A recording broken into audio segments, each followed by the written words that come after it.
in psychiatry, as you probably know, there's been this explosion of interest in compounds that also have been around for thousands of years, these psychedelic Yeah. botanicals.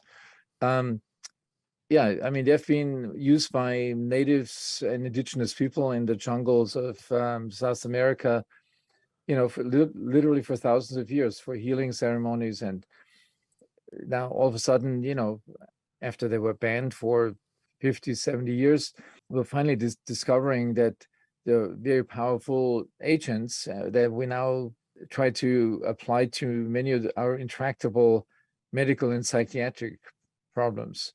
And the same with cannabis. I mean, it's been banned to do research on that, and what's coming out now is it's not limited to just being high or stoned on it. I mean, they have, and it always goes back to the fact, if you look at the research, there's systems in our brain, in our body, that are responding to these compounds, to these botanicals. I mean, there's thousands of plants around them, so just listed two, but there's many others around.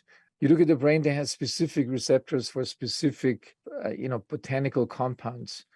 So ask myself, why is that? So because we have co-evolved with natural systems, with plants and with the environment, with microbes.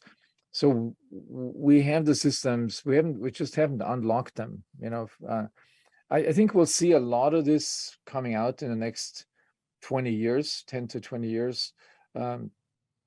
And I think there will be a lot bigger progress in terms of really making an impact with these chronic diseases, more than with these pharmaceuticals that just suppress the symptoms, that do not really